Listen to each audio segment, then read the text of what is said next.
नमस्कार दोस्तों, आज हम लोग यहाँ पे डिस्कस करने जा रहे हैं ग्रेचुटी से रिलेटेड काफ़ी सारे क्वेश्चंस और प्रश्न आपके द्वारा पूछे जा रहे हैं। तो आपके सभी प्रश्नों का मैं यहाँ पे उत्तर देने जा रहा हूँ ताकि आपको पता चल जाए कि आपके उत्तर क्या है। नॉर्मली मैं आपको रिस्पॉन्स भी करता हूँ, लेकिन मैं उसको एक बार फिर से आपके सामने रख रहा हूँ। इसके अलावा मैं आपको यहाँ पर दो चीज़ें और बताऊँगा कि ग्रेचुटी किसको नहीं मिलेगा और उसके क्या क्या रीज़न हो सकते हैं नहीं मिलने के, वो आपको जानना बहुत ही ज़रूरी है। और ग्रेचुटी का पैसा अगर मिलेगा तो उसके लिए कैसे आप अप्लाई कर सकते हैं, तो चलिए हम लोग आपको यहाँ पे फॉर्म भी दिखा देंगे कि कौन कौन से फॉर्म है और उसको कैसे आपको फिलअप करने हैं। तो चलिए सबसे पहले मैं आपके प्रश्नों को ले लेता हूँ जो आपने कमेंट में पूछा है। तो देखिए यहाँ पे यह मेरे चैनल है और आपने यहाँ पे क्वेश्चन पूछा है, जैसे कि किसी ने पूछा है कि बैंकिंग एम्प्लॉय के लिए वो मर्जर हो गया है 6 इयर्स के बाद, अभी मर्जर हो चुका है और 3 इयर्स सर्विस है और लॉस ऑफ जॉब 9 इयर्स का किसी को मिलेगा। तो बिल्कुल मिलेगा आपको, इसमें कोई प्रॉब्लम नहीं। मर्जर हुआ है लेकिन आप दोनों कंपनी में आप जो है पेरोल सेमी एम्प्लॉयर के हैं, तो आप बिल्कुल एलिजिबल हैं ग्रेचुटी के लिए। अब यहाँ पे दूसरे इन्होंने पूछा है सिंह साहब ने कि ग्रेचुटी कैसे अप्लाई करें। तो बिल्कुल मैं अभी आपको फॉर्म ओपन करके दिखाता हूँ और उसको कैसे भरना है वो मैं बताता हूँ। फिर आपका एक और सवाल था कि 4 इयर्स 10 मंथ हो चुका है तो प्राइवेट सेक्टर में है, तो बिल्कुल आप एलिजिबल हैं, आप अपने एचआर से बात कर सकते हैं ग्रेचुटी के लिए। उसके बाद एक इन्होंने पूछा है कि इसके बारे में एक वीडियो बनाइए किस तरह से फॉर्म भरना है। तो चलिए मैं आपको वीडियो के माध्यम से यहाँ पे फॉर्म दिखा देता हूँ और मैं आपको यह भी दिखा दूँगा कि आपको वह जो फॉर्म है मैं यहाँ पे अपलोड कर दूँगा ताकि आप वहाँ जा कर के डायरेक्ट जो है इसको फाइनल ये भी कर सकते हैं। जैसे देखिए मेरा ये चैनल है, अगर अभी तक आपने सब्सक्राइब नहीं किया है तो बिल्कुल आप सब्सक्राइब करें, लाइक करें, कमेंट करें। और देखिए यहाँ पे कम्युनिटी में आपको आ जाना है। कम्युनिटी में आप जैसे ही आ जाएंगे, देखिए यहाँ पे नीचे आने के बाद जो है आपको इस प्रकार से देखिएगा कि यहाँ पे मैं नॉर्मली अपलोड करता हूँ, तो इसी तरह से यहाँ पे मैं फॉर्म को अपलोड कर दूँगा। आपको राइट क्लिक करके यहाँ पे सेव इमेज एज में क्लिक करके सेव कर लेना है और उसके बाद मैं आपको बता दूँगा कैसे फॉर्म को भरते हैं। तो चलिए हम लोग देख लेते हैं फॉर्म कैसे भरना है। तो देखिए उससे पहले मैंने आपको एक सवाल यहाँ पर पूछा था, can private company deny gratuity.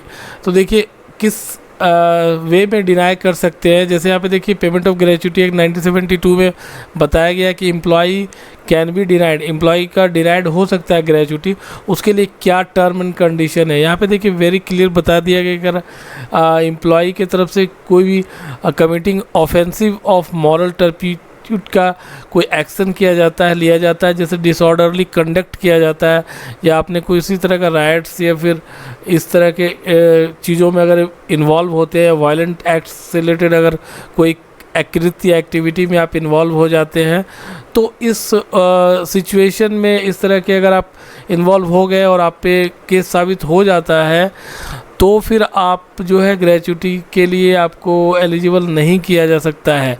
लेकिन इसमें एक और बात कही गई है कि अगर कोई भी ऑर्गेनाइजेशन है, अगर वो बैंकरप्सी भी हो चुका है तो भी वो आपको पेमेंट ऑफ ग्रेचुटी देने से रिफ्यूज़ नहीं कर सकता है, उसको देना पड़ेगा। इसमें एक और क्वेश्चन मैंने बोला था कि what if my employer refuse to pay my gratuity. तो refuse to pay my gratuity अगर रिफ्यूज़ करता है देने के लिए, जैसे एम्प्लॉय मस्ट, यहाँ पे बताया गया है कि employ payment of gratuity act के अंतर्गत ग्रेचुटी के लिए इंटाइटल है अगर वो 5 ईयर और मोर सर्विस देता है किसी भी ऑर्गेनाइजेशन में। तो यहाँ पे बता दिया गया अगर एम्प्लॉयर अगर रिलीज़ नहीं करता है ग्रेचुटी अमाउंट, तो जो भी एम्प्लॉय है एक कंप्लेंट फाइल कर सकते हैं। कंट्रोलिंग अथॉरिटी जो भी है पेमेंट ऑफ ग्रेचुटी एक्ट के अंतर्गत आपके नियरेस्ट लेबर डिपार्टमेंट में जाके आप रिटर्न में कंप्लेंट फाइल कर सकते हैं इनके बारे में। लेकिन इससे पहले आप एचआर से डिस्कस कर लीजिए, ईमेल कम्युनिकेट कर लीजिए और उनका रिस्पॉन्स आने दीजिए, उसके बाद ही आप मतलब जो भी है नेक्स्ट लेवल पे जा सकते हैं। तो चलिए हम लोग देख लेते हैं फॉर्म अभी क्या है और किस तरह से फिलअप करना है।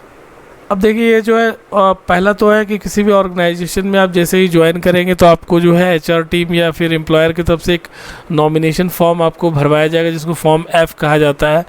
आप पता कर लीजिएगा, आपसे भी भरवाया गया होगा। तो यहाँ पे कंपनी का नाम लिखना है, यहाँ पे आपका नाम फुल नेम आपको यहाँ पे अपना लिख देना है। उसके बाद देखिए जैसे आप नीचे आएंगे तो जिस तरह से अगर आप नीचे आते हैं तो यहाँ पे देखिए, यहाँ पे इस तरह से ये फॉर्म है, इसमें कुछ ज़्यादा करना नहीं है। यहाँ पे आपका जो है नॉमिनी का आपको डिटेल यहाँ पे फिलअप करना है। जैसे आपके जो भी नॉमिनी है उनका नेम 1 2 3 जो जितने भी आप डाल सकते हैं, रिलेशनशिप विथ एम्प्लॉय के साथ क्या रिलेशनशिप है वो, और एज ऑफ नॉमिनी लिख देना है, और पोर्शन ऑफ शेयर्ड ग्रेचुटी जो भी है परसेंटेज वो भी लिख देना है, कितना परसेंट आप एक दूसरे, जैसे आप पति हैं तो पत्नी को 100% दे सकते हैं, या फिर बच्चे हैं उनमें बाइफरकेट कर सकते हैं, इट्स अप टू यू। उसके बाद देख सकते हैं यहाँ पे जो स्टेटमेंट में ये एम्प्लॉय का नाम है, उनके सेक्स है, रिलीजन है, वो क्या स्टेटस है मैरिड का, और आपका जो भी यहाँ पे देख सकते हैं डेट ऑफ अपॉइंटमेंट मतलब ज्वाइनिंग डेट क्या है, परमानेंट एड्रेस क्या है, ये सारा डिटेल आपको इसमें फिलअप कर देना है। फिर यहाँ पे नीचे आएंगे तो आपको जो भी एम्प्लॉय उनका सिग्नेचर यहाँ पे दिया जाएगा। अगर ऑफिस में ज्वाइन करते हैं या कराते हैं तो आपके किसी को भी विटनेस के रूप में यहाँ पे उनका डिटेल लिया जाता है। देख लीजिएगा, मैंडेटरी कुछ ऐसा है नहीं। उसके बाद यहाँ पे देख सकते हैं, यहाँ पे एम्प्लॉयर का आपका सील साइन वगैरह होगा, उसके बाद वो अपने पास जमा कर लेंगे, और जो भी ग्रेचुटी का जो डिपार्टमेंट है वहाँ पे भी ये लोग भेज सकते हैं, या वो स्वतः अपने पास इसका डिटेल रखेंगे। तो ये नॉर्मल जो भी है ग्रेचुटी का फॉर्म है। और एक और फॉर्म मैं आपको यहाँ पे दिखाने जा रहा हूँ। तो यहाँ पे आप देख पा रहे हैं, यह जो फॉर्म है, फॉर्म आई है, यह जो है application of gratuity by an employee. अगर आप रिजाइन कर देते हैं या रिटायरमेंट हो जाती है, या फिर आप सुपरएन्यूशन में भी जाते हैं, तो आप ये फॉर्म आपको भर के देना पड़ता है। नॉर्मली आपको एचआर की तरफ से ये फॉर्म भेजा जाएगा, लेकिन नहीं है तो मैं आपको अपलोड कर दूंगा, आप वहाँ से डाउनलोड कर सकते हैं। यहाँ पे कंपनी का नाम आपको यहाँ पे कंप्लीट यहाँ पे देख सकते हैं, इस्टेब्लिशमेंट का नाम और वहाँ का एड्रेस यहाँ पे कंप्लीट अपडेट कर देना है। फिर यहाँ पे आपको कब से आपने जॉब किया है उसका स्टार्टिंग डेट डालना है। फिर यहाँ पे स्टेटमेंट में आपको अपना फुल नेम, एड्रेस, डिपार्टमेंट या ब्रांच, आपका appointment, date of joining, cause of termination क्या है वो लिख देना है, आपका total period of service, last claimed में आपका क्या वेजेस था, अमाउंट ऑफ ग्रेचुटी क्या क्लेम्ड है।